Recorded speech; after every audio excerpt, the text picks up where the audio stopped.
Warning. This episode contains significant spoilers about the film Kayako vs. Sadako, moderate spoilers about both the Ring and Grudge series, and a paradoxical spoiler, which reveals that I will have recorded the very spoiler warning that I'm reading right now. Huh, that can't be... Oh, no. Oh, so that's why that's imploding. Anyway, enjoy this while it lasts. Welcome to Marianne's Macabre Movie Review. Hi guys. Before we start the podcast, I want to talk to you about some of the other fun things that we've been doing on IABD Presents. What I wanted to talk to you about today is It's All Been Done Radio Hour. The October show will be at Mad Lab in Columbus, Ohio on October 14th, where they'll be having an extra special spooky Halloween show, and yours truly might be doing one of their famous commercials. Also, check out IABDpresents.com for more stuff, and please support all of our programming at patreon.com/IABD. And now, Kayako vs. Sadako. Hello, welcome to Marianne's Macabre Movie Review. Today we have watched Sadako vs. Kayako. Ooh, it's the Grudge versus the Ring. Today we've got Angela, Steve Lichtman, Lauren, Dave, and Keith. And me, Marianne. So, let's get right into it. Let's talk about this movie and how, I'll have to say, awesome it was, but also cringeworthy. So, yes. Let's do like a brief moment. Everyone can talk about their brief thoughts about it, like 1 to 2 minutes of what were your general thoughts of the movie. I kind of liked it. I didn't like the fact that it took so long for the actual Grudge character to come out. Overall, though, I liked it. I thought it was good. But I'm into like me and him have complete differences of what is, I guess, by him entertaining. Yeah. But yeah, I liked it. Good. You have to tell us what your differences are once we get around to it. Okay. Okay. Steve? Well, as I said before we watched the film, I'd never actually seen the Grudge or any of its variations over the years, but I had seen the original version of Ring and the American remake by Gore Verbinski. Been a long time since I've seen it. I guess I was expecting there to be more of the versus aspect, since it was kind of like the J-horror version of Freddy versus Jason. It was entertaining. I wouldn't call it a good movie by any stretch of the imagination. And I seem to remember J-horror being more suspenseful, whereas this just kind of was slow. Mm-hmm. I don't know. But yeah, I'm glad I watched it. Lauren is our fraidy cat of the episode. Yes. I am not normally a horror film watcher. My imagination is such that it doesn't take a lot to scare me, and it doesn't take a lot to make me stay scared. That being said, I think I'll be okay after this. I will also say that I think watching it in a group helped with the lightening of it a bit. Certainly if I'd been watching it alone, there would have been times where I would have gotten up and left the room. As it stands, I really only hid my eyes in some of the grosser parts where, people's limbs were missing or there was blood pouring out of someone's face. And that, it wasn't even pouring so much as seeping. But since I'm not a horror film buff, I've not seen The Ring or any of its variations, nor have I seen The Grudge or any of its variations.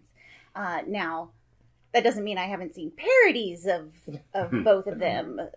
And I think that helped kind of fill in some of the background for me so that I wasn't completely blind to what was going on and what to expect. And overall, it was a fun movie. Fun. Some definitions of fun. It was fun watching it with a group. And it was nice to see the different filmmaking style. I agree it did seem kind of slow, but in context, it seemed to work because the whole thing for me was this buildup of what's going to happen. We're not sure. And then the actual climax of the movie was quite short. But I liked it. Okay. I think I'm kind of with the room on this one. It was a fun watch, not necessarily a great movie. I have seen both, most of the variations of the Ring and the Grudge, and I think they kind of, tried to hold true with, the originals a little bit. To a certain extent. Like, you got some of the basic, information and knowledge of their backstories a little bit, but they didn't go in too depth.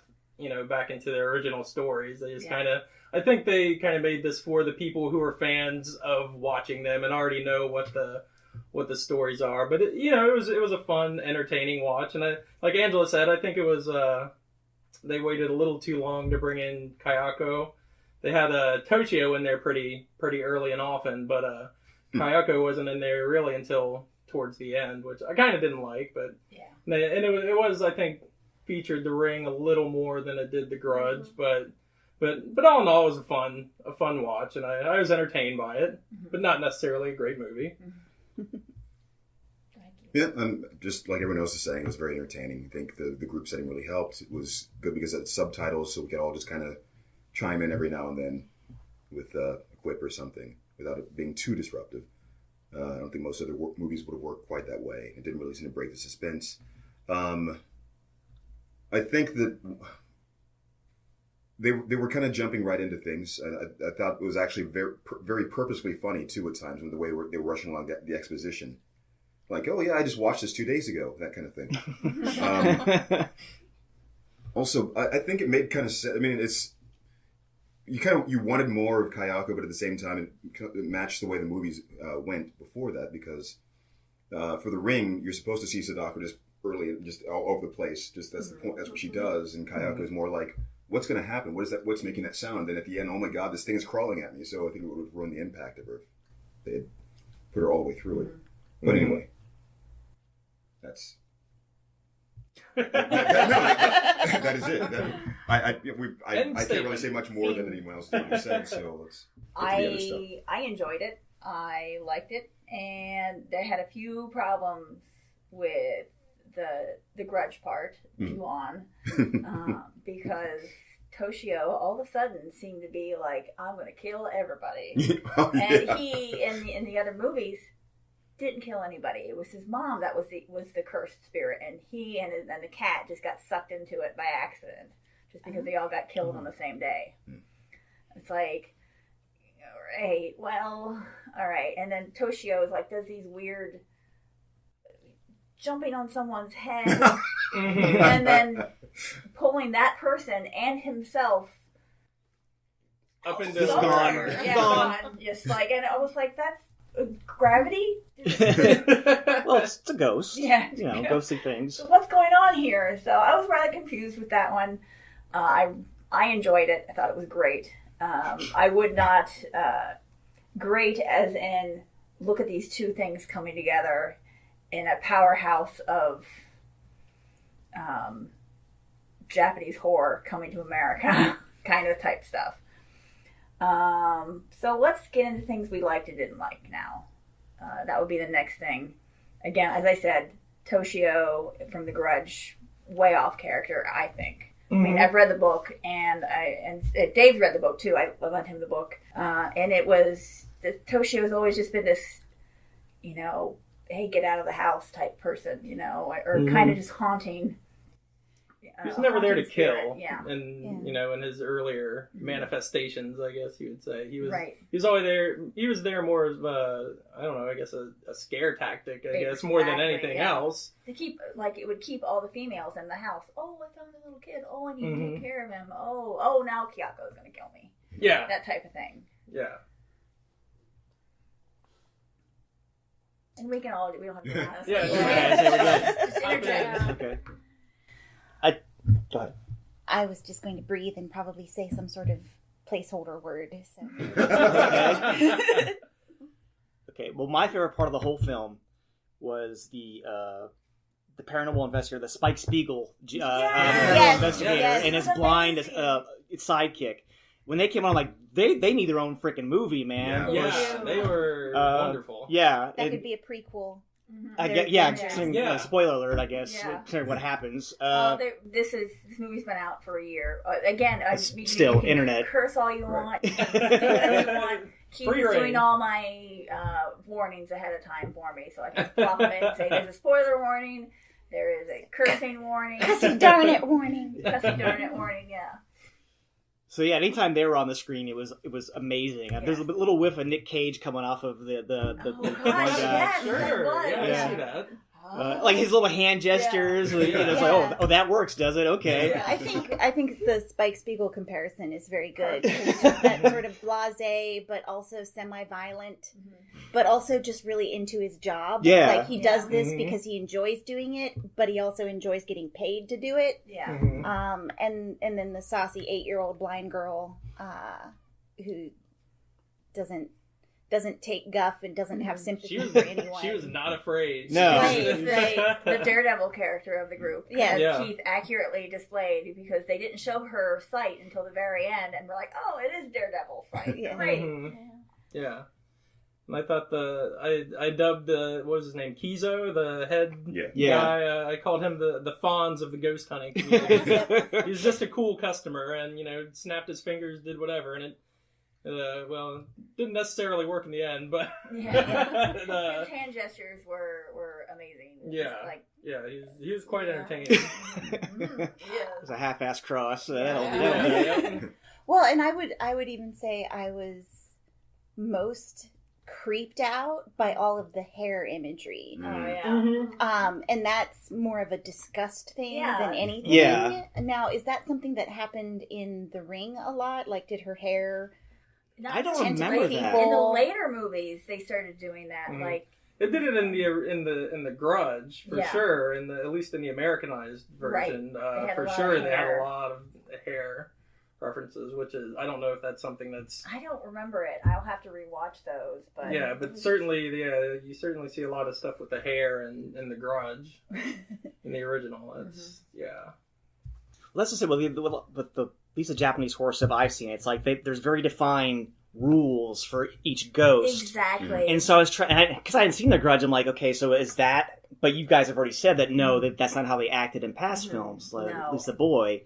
Whereas Sadako, it's like they kept changing Yeah. things from what I saw. Yeah, there were set rules with The Ring. It was 7 days. 7 She days. called you. Mm-hmm. You were fine for 7 days. You did not get any glimpses of her ahead of time or anything. And on the 7th day, she came out of the TV and got you. Yeah. There was no, and it was, you could stop the curse by making a video cassette of it and making someone else watch it, making a copy of it, because that's how she wanted to get out. She was a little virus. And they ended up completely debunking that in this. That was Yeah. the sardonic lines That, the that 8-year-old reminds said. me of, I'm sorry, the thing about the sloppy edit we saw, that really jarring kind of cut. Yeah. I'm starting to think that what they did was actually remove him saying that so that it wasn't going to Mess up the Yeah. actual to giant plot hole. Almost as though they were writing it as they were filming it. Yeah. And they were like, wait, no, we can't do that. Never Yeah. mind. Go back and Yeah. cut that. Yeah, there wouldn't was- that have made the movie longer too if it would have taken 7 days instead of the original Well, 2 days? well, yeah, that's- Yeah, for sure. Yeah. They would have had to show us all Oh, 7 real days. All time. 7 days, real time. Have, It's a miniseries. have, I forget, Natsumi Yeah. moping around for 7 whole days. Oh my God. Okay, And what- she would have what got... What was up? Sorry to interrupt you. What was up with her? Like completely, her attitude flipping. Yeah. And Well, let's I all mean, die together. Yeah, Yeah. and she screws the world by uploading the video onto the internet. See, and I was seeing that one of the things that was coming up was there was a younger girl who was being drawn into the house. And I feel like these spirits were kind of enacting their will over the people that they were able to affect. And so I kind of read Natsumi's uploading it to the internet as being kind of Sadako saying, I don't want to die just because VHS died. Stupid format. Yeah. So that I read as the spirit itself using someone who was already under its control to further its own Mm-hmm. That makes sense. Okay. Its that own works. existence. existence. Yeah. Thank you. Yeah. I hadn't really thought about that. Because that's how I read that. But again, without having set the rules in place by watching The Ring initially, I kind of came into this with a more open mind as far as what these spirits were capable of and what they were inclined to do.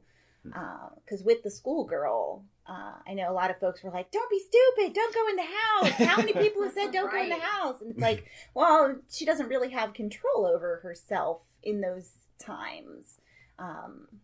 And when you tell somebody not to do something, that's the first thing you're going to do is... Especially a school-aged girl. Right, yeah. I don't like those little kids, they're daring the bullies that were, kind of forcing the one kid in there, but when you tell them no, then they're just going to do it. Well, I don't recall all the other versions of The Grudge, but I don't... did they ever even show an example of someone being lured into the house without having a reason to be there? Nope. So... this is kind of a new thing that new concept of being wooed. What was it, flirted with? What was it? Yeah, the house was flirting with her. Yeah. And they also had with the ring aspect of it, they had a weird possession thing that happened with Natsumi, I think, when they were in. Yeah. Which never really, they never did anything like that in the other ones. Just you see the videotape. And she comes back and gets you after your 7 days. And then they had the weird possession thing where she just starts knocking off everybody that's inside the church or wherever they were at. That was so weird that they're like the shrine maidens stand up, go over to the other shrine maiden, snap her neck, and then immediately snaps her own neck. Yeah. With some very Beetlejuice style effects. Yes. And then the one guy turned into a weird monster when he got headbutted. Right. What was... Yeah. It's like you said, it's like a Beetlejuice thing. She headbutted him and his head went, Yeah, and it just turned into a monster? I don't know what, that whole scene I don't understand that one at all. And they didn't go back, they didn't show us another shot Nope. of it. Never again. Like, hey, that happened, remember? I don't know, it just felt completely out of place through, with what rings true to the movies, in the original versions. Well, and I think that actually brings up the sensei or the professor from the beginning, where they're actually in a class about curses and talking about myths and mythology and urban legends, legends, and the professor is all hot for Sadako. Yeah. And seems like he just really wants to see her, wants to live through this, is willing to die in order to experience. And I don't understand why. I mean, they never got it to that point. They never followed up with that. If you put aside, I mean, she's kind of hot. I mean, I'm sorry? She's got beautiful hair. Yeah. Beautiful, long, beautiful, shiny hair. How does she do it? she's in shape. I mean, you got to be fit to crawl like that. I like your dying inside the well look. Yes. But I wonder if, because this film was basically birthed by our interest in it, or by the general interest in, oh yes, I do want to see that, if they weren't playing off of that somehow by making that professor character kind of the general audience of, well, no, if I heard about this, I would want to see it because that would be so cool. That's actually that's hilarious. I mean, so Steve and I found out about this on IMDb, and I think you found it on IMDb also. This was an April Fool's joke that they did over in Japan, and everyone was like, yes, we want to see this. And so they're like, oh, okay, well then we'll do that. And so now, do you know how far, between that April Fool's Day joke and, the movie, how long, what the timetable was between that? Yes. They were like, the next day they pump that baby out. Or in production. Andy had the best line. Our friend Andy watched the film with us, but he had to leave. He's like, I sense this film came a little hot.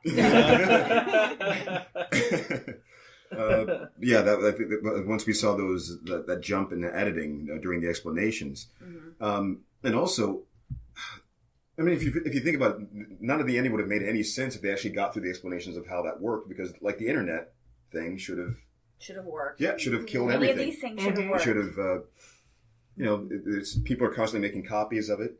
People are constantly making other people watch it. To someone else. Yeah, so that should be the one thing that should stop it from. It all cancels each other out. And it would really be just the person who like downloads it and gives it to their grandma to say, "Hey, grandma, I got this off the internet. You said you wanted to see it," and then that grandma would die. But everybody else would be fine because the internet is constantly sharing it. Or unless it's like that one person that doesn't believe in forwarding things on. Like, No, I don't do chain mail. And then debt. Wow. That would be it. That would be the first true chain letter That actually- consequence. yeah. It's like, no, seriously, if you don't forward this on to your friend, you will die. Period. And 10 friends. And then their 10 friends. And then they tell 10 friends. Then we all get underwear. Wait, what? I think it's shampoo. Oh, yeah, one of those things. Yeah, it's for... Oh, and that ties back in with the hair thing. So, Yes. yeah, I thought that was intentional. Sure, we'll say that. Yes, I've been. So, one of the things we thought of during the thing is how they put Sadako and Kayako together, which is this other coming in hot thing that we're talking about, is they had Sadako in a VCR. They had her tape in a VCR. These kids got it after going to a lecture. They found the thing. They watched it. They are cursed by the ring by Sadako. Meanwhile, in another story, this girl moves into the next to the grudge house. So we have to actually bring in this exorcist guy to bring the two together. And during the middle of the movie, once this machine squished everything together, I was like, let's think of different ways that we can put it all together. I honestly thought that the professor was going to be the one that suggests they go look for the cursed house. Because in his initial talk, he shows both the cursed house and the cursed videotape. Yeah. And they're the only two. They're the only two live pictures. Yeah, it's like, hey, why don't we? That house is in our freaking town. Yeah. You're so excited to see it. Go there. And to me, that would have made a lot more sense because having the psychic folks come up with it, it seems like they should have been a little more wise as to the possible repercussions of if it didn't work. So that was the other thing with that is we have plan A, plan B, plan C, and all of them fail. I love that. That made the movie for me. It because did. there's nothing I hate more than a shoddy plan working. And so the fact that he like layered his plans and they still all failed because you can't predict what's going to happen when you put two ghosts in a tumbler and shake. That was amazing to me. I didn't so much get into the giant like flesh tree blob monster that was formed weird. initially. I think if two tiny girls with long hair smushed together, you're probably going to get a slightly larger girl with long hair. Well, that's how they ended up, really. Right. But I don't know. Yeah, the big blob of whatever was when they were describing the story or this is the plan. I need to go back and count how many probablys there were. Oh yeah, And then probably this will happen. A lot of if coming off those plans. Yeah. So Dave and I had thought of another one. Dave, you wanted to of how to put the stories together? Yeah, and they kind of did it in the end, but I thought the initial like how they were going to bring together in the beginning was somebody was going to be ballsy enough to say, hey, I'm going to mess with both these ghosts and I'm going to watch the ring tape inside the grudge house and see what happens. Yeah. Like I thought that would have been a perfect like way to get them together. Sorry about that. Oh, Sadako's calling. Reject the call. 7 days. No, I mean 2 days. An amount of time that's going to pass before I come to you. It's only been half an hour. Come on. Since I saw that. But yeah, I thought that would have been a good way to just set it up and go. But I would have also accepted it just happening accidentally. I think that even just somebody. Sure. There's plenty of ways that could have happened. Like just.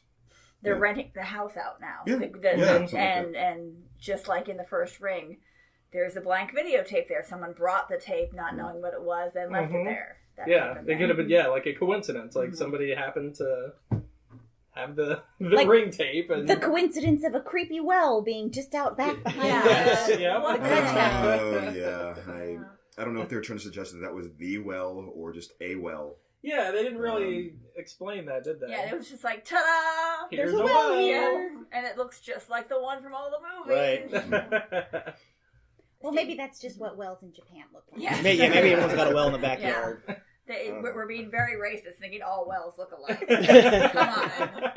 I wanted to go back to an observation that Lauren made that I Yeah. really liked. The thing about the professor making the comment, like, I'd pay a lot of money to see that. It's very much like a Snakes on the Plane kind of like pulling something from the internet and going, this is what people are actually saying. That'd be a lot of money to see that happen. This is what you wanted, Yeah. so we're giving it to you. Steve, do you have any ideas on how you would have put it together? No, in fact, when you first made that comment, we were watching it. My brain went to war games. It's like the only way to win is not to play. But I think, what Dave suggested would make the most sense. But instead, what we got was this highly convoluted bringing together of these two separate tales. Let's toss a bag into the house that has Sadako's hair. Yeah, what? That was... And I feel like that was the only purpose towards having the exorcism scene beforehand, was so they could get that bag of hair from him coming in and getting her to hork up hair. They took the long road to get to somewhere that they... That was painful. That was a long, painful I one. feel like This is kind of like off topic, but in the ring, was she possessed? She wasn't possessed, right? When the person... Right. No, That's they why I were don't never understand. possessed. That's why that scene didn't make any sense. System. Yeah, I didn't understand that at all. Yeah, No. it just Yeah, it didn't fit in with any of the Yeah. other movies. It No. just, Yeah. it was thrown in there to get a ridiculous way To get that the fun character in. yeah. Instead of bringing him in naturally, they're like, let's have it go through with a series of 3 other characters to get to him. It seems like he was like a The demon other hunter exorcist. anyway. Then he could have And just then- been... Yeah, I mean, he's a demon hunter, so he could have been like, have a little thing in the newspaper, or be camped out at the Ju-on house. Even the teacher guy, the professor, he could have known about this other guy and said, here's a guy that we can bring in to try to, he knows about this stuff. We can bring him in to, instead of going through this whole weird exorcism ordeal. Yeah. But he did know the guy's name because as the initial, I can't remember the character's name, the older woman who tried to do from the exorcism and failed. As she's dying, she says, okay, whatever Keizu is coming. He should be around the corner. His money's under the altar. Yeah. And it was like, and he, and the professor knew immediately who she was talking about. So he must have some sort of fame in that circle. Right, exactly. Sure. The ghost hunter circle. That's the one thing that was missing, is that if they had gone full on American ghost hunter type thing, where they're like, all right, Kayako, come on out. They just baiting her to come out, Yeah. Another thing is, because you have a certain amount of time with the ring. You have your 2 days, or 7 days if you're looking at it originally, but this one, 2 days. And then if you go into the Kayako's house, you don't know when she's going to come to get you. Yeah, it could be any minutes, time. It could be hours or days. Because with the kids, they took care of them immediately. Yeah, that was like boom, dead. And then other times they wait days, however long. So to try to get them to fight, that could be an impossibility. Yeah. That's why they tried to bring that one girl in at the very last second when she was supposed to be killed by Sadako, to have them watch the video inside the grudge house, which shouldn't have been necessary, really. Right. They should have been coming after them no matter what. Yeah. Watching multiple times, and it's just Because one of the things that they tried to set up in the film was that Sadako would stop people if they tried to interfere with the pace of the ring. And so she ended up killing Natsumi ahead of time because Natsumi was going to commit suicide. Herself, yeah. And so they kind of negated their own premise in saying, we have to wait until exactly 2 days after you watch the video because that's when Sadako is going to come for you. And really, they had already kind of set it up for themselves that they could go into the grudge house at any time and just hang out there until Kayako Oh God, that came was to good get too. them, yeah. and then that's what would And trigger then- Sadako sure, saying no. sure. Oh, hey, yeah, you're Absolutely, right. Right. yeah. They It made negated much their more own sense. premise. Yeah. Sad So form. Man. two other Yeah. things that I missed opportunities. One was Toshio and the little kid. I Mhm. really wanted them to be like buddies and being like, let's get these bullies. And Yeah. but no. I mean, and I was thinking, well, Kayako wouldn't kill kids, but then I realized, she would. Yeah. Yeah, I mean, it's, Ghosts it's, is whoever, ghosts. whoever comes Yeah. into that house, It's like sometimes Man, ghosts woman, have, child. Yeah, sometimes ghosts have like morals, and I will only kill X, Y, and Z people. Yeah. Mhm. But I thought it Kayako was more then. like she was teaching Toshio a lesson. Like, you can't have friends. yeah, I don't think You're that not was- allowed to have kids over when I'm not home. Yeah, but I'm always home. And then the other thing that I kind of wanted, but was like, and I'm using the wrong name. I'm calling it buddy cop, but it's not buddy cop. It's like the two bad guys join up and become like this powerhouse team. At the end, they got squished together and became a powerhouse team. But I wanted them to be like, okay, guys, I'm no longer bound by this house. Mm-hmm. Sadako can take me anywhere I want to go. Mhm. Let's all go out and... As long as they have a VHS player. As long as they have VHS tapes. I'm there. Blu-ray. Yeah. So, I know, I kind of wanted to see either them join up and be like, hey, let's go kill these guys. You know, Mhm. oh, you want to kill this guy? I want to kill this guy. Hey, this is great. You Yeah. know?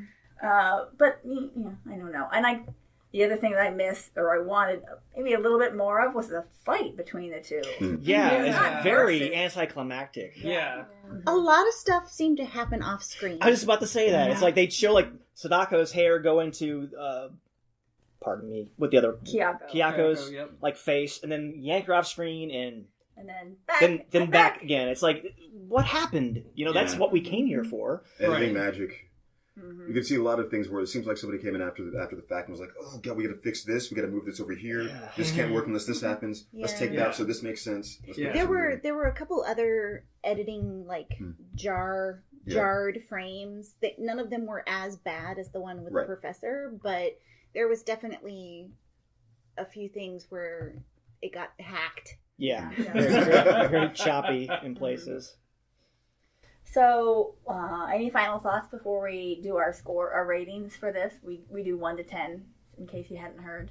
So, I was like, It's a new concept that it, she just came up with. 1 No. to 10. well, Keith likes to do 1 through 5. Amanda's podcast likes to do letter grades. So, Oh, okay. I went through a lot of rating where the ratings were supposed to be 1 through 10, and a lot of people kept giving it 0. It's like, that is not 1 through 10. Oh, it was the worst thing ever. Oh my God, no one's ever done anything as bad before. 0. The lowest score is 1. I hate that hyperbole lazy shit though. Just- Yeah. so I go ahead. I was just gonna say, with it being an April Fool's joke, I'm like, maybe they jumbled it all together just so they could get it out in time, and maybe that's why they were cutting certain things. And like, That's true. Yeah. Very true. Maybe they tried to get it out too quickly and just maybe it wasn't ready. It's coming in hot. That's a Yeah. good point. Yep. Yeah. Do we know if it made a lot of money? I don't know. I'll have to look that up. The other thing is they created an Instagram for this. There is a Kayako and Sadako Instagram. Are they like hanging out, like yeah, taking they do the selfies? peace sign. No, they're doing everyday stuff. Like, here's Kayako doing the laundry, and Toshio's sitting there going...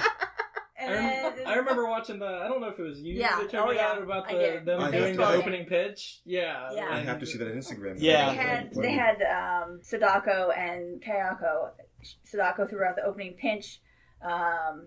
Kayako was the one hitting. Yeah. And so they had her doing her shoulder thing, and all of a sudden, wham! Like throws the ball, and like Kayako does a little bunt thing, and she starts doing her little crawl across the thing, and then Toshio runs up and goes and tags her, and Toshio runs to the base. Yeah.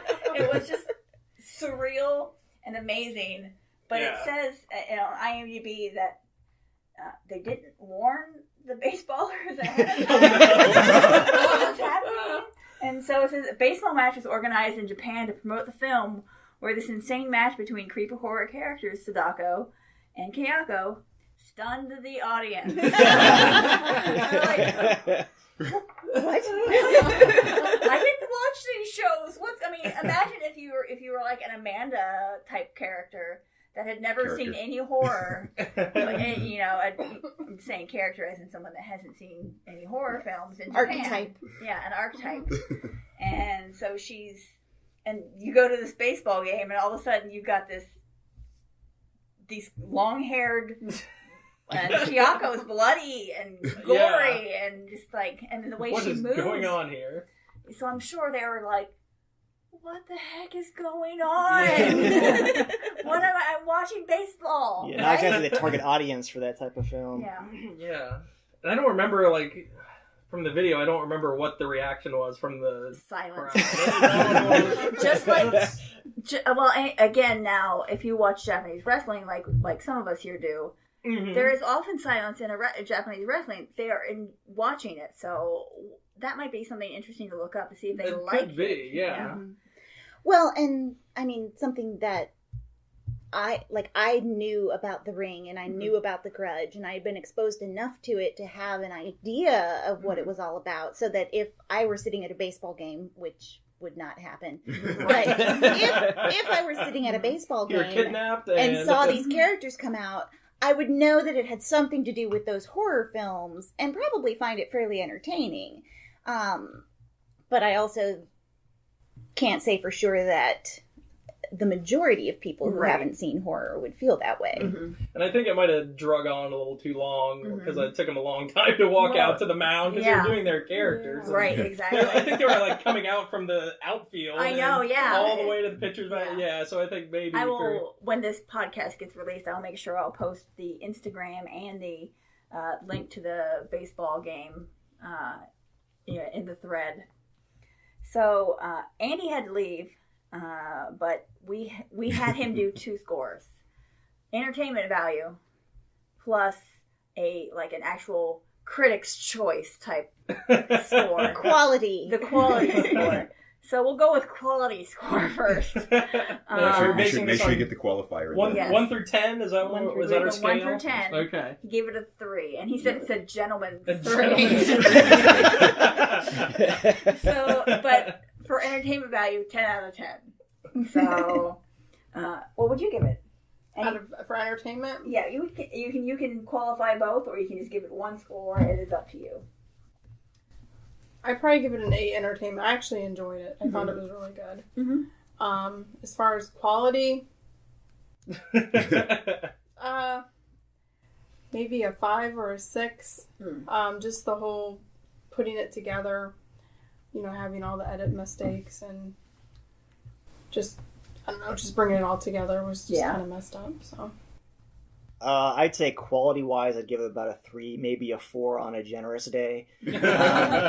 Entertainment, 7-ish, because there's a lot of stupid in the film, and I have low tolerance for stupid, so... Well, I have an additional value that, as the scaredy cat, I came up with, which is how long during the actual film I felt the need to hide my eyes. Unfortunately, I did leave the stopwatch running after the last time I did it, but I can say that it was somewhere between 11 and 15 seconds. And it's not that bad. And I will say I had to cheat a little bit so that I was peeking through a part of my finger so that I could still read the subtitles. Yeah, subtitles. Because otherwise I wouldn't have known when I could uncover my eyes again. And most of that eye covering was simply because of blood or gore, sort of body horror stuff rather than actual fright. Right. Yeah. It was more, I'm getting squigged out. I think I actually hid my eyes during the hairy shower scene, too. Yeah. Just because I have a thing about hair and especially other people's hair. Yeah. But for entertainment value, I'm with Andy. I had a 10 out of 10. And I think a lot of that had to do with watching it in a group. Quality-wise, I'm going 4 out of 10. And as I brought up with other people, that has to do with the fact that I've been binge watching MST3K, so my bar for quality right now is set pretty low, and this was definitely better than most of the videos that I've been watching recently. Yeah, for actual quality, I'm gonna kind of be with the group and say about a 3 for actual quality. It was not very good, but entertainment value, for sure. You're gonna watch it. You're gonna want to watch it in a group. Like if you were to sit there by yourself and watch it, your entertainment value is probably going to be about what you would with the actual quality of the movie. True. But watching it with a group, I would say about a 8 or a 9, because it was fun with the group, just because you can make fun of it with everybody. So it was a great time. Yeah. So 3 and a 9. Pretty much the same as everyone else at this point. I mean, we're on the 3 or 4 range. It's hard for me to try to, because I can't really concentrate on things with subtitles if I'm by myself, because I'm like trying to multitask, and I don't know if I would have had the focus if we didn't have the reason to be sitting here and watching it like that. But I was very entertained. It was like laughing almost constantly through the thing, and some of it's just paying attention, trying to understand what is happening is enough to be entertained in some ways like that. So I'm very strict on horror films because it is my favorite genre. I take points off for jump scares. Jump scares are a cheap thrill. I hate them, especially. I know there's supposed to be a cat in this one, but the cat did a jump scare 3 times. Like, we got it. We've got the jump scare. We got it. He opened up the thing. There's a cat. Okay, yep, the cat. Oh, cat again. Okay, we've had a quiet scene. Now I'm just going to wait for there to be a cat now. So that lowers the score for me. I would say entertainment value is around an 8, I'd say. I mean, because it was just the bee's knees watching it with all you guys. It was a group of people that hadn't seen it and had seen it, and people that are horror aficionados, people that aren't. It's great. And when you say had seen it, you mean like the original Ring? And the original, I had seen the series before, read the books. Dave and Angela are like big horror fans also, which is awesome. They expect them to be on the podcast. I think Steve probably will be a repeat customer also. If you'll have me. Yes, of course. So I give it entertainment quality, definitely 8 out of 10. Quality, the edits were just absolute horrible edits. I mean, missing whole plot lines. Where was that editor, and what were they fall asleep at the wheel? And then the storyline, just the mishmash of the storyline gave it. I'm giving it a 3, along with the jump scares. It puts it down to a 2. So it's rough. It was a rough to watch. If you'd watched it by yourself, you'd have been like, "Come on!" screaming at the screen, going, "What is going on?" So the final thing that we like to do is, does anybody have anything they want to promote? I know we've got some writers here. We've got some actors here. Is there any charities that you want to promote or anything? So open it up for everybody. I know Keith has something. Keith, why don't you start? Okay, well, and about, like, what time is it? Not right now. Don't Okay. sketchy sex. No, in a couple, yeah, in a few, in 20 minutes I got to go and do a show called Sketchy Sex at Mad Lab, which by the time you hear this won't be around anyway. But when you do this, I'll probably be doing theater roulette at Mad Lab as well. That's a local theater troupe. If you happen to be in Columbus, Ohio, or the Midwest or whatever. Or you're willing to take a road trip. Yeah. And it's all been done radio hour. Oh yeah, there is that one thing. Yes. That's also every month at Mad Lab. Typically, that's when we're actually doing the live shows, but they're also available for podcast. And what is It's All Been Done radio hour? Well, I mean, they'll find out if they go to the site at this point, because I don't want to. At this teaser, at a point, yeah. I will share that it is radio drama done in. They have like 5 different stories that they do. I would say it's mostly comedic, but parodies. Oh, so it's like Thrilling Adventure Hour. Yes. Yes. Okay. Very much so. We've actually been on. They've actually been on that on the NPR at midnight a few times. So for Universe Journey, and Universe Journey is their parody of Star Trek. They have a Walking Dead parody. They have a just a totally wacky one called Porn Star Detectives. which is detectives that are, or porn stars that are detectives. Switch that around. So they're not very smart, but they're Earnest. They're earnest, and it always works out. They're lucky. That type of how they luck into their wins. And I can't remember. Oh, Daniel Kravitz, which is a Buffy the Vampire except male type thing. And other things. Packer and Ratcliffe, and then commercials, and they got some time travelers that like to mix everything up. So, Steve? Oh, okay. I thought we were going around. Yeah, I actually write fiction on the side, mainly urban fantasy and dark fantasy, a little bit of science fiction. The last story I published was in the January 2016 issue of Mothership Zeta, which is Mothership Zeta issue number 2. The story's called A Bird Abroad in a Misekai Datsu, which is a diesel punk noir story set in post-World War II Japan.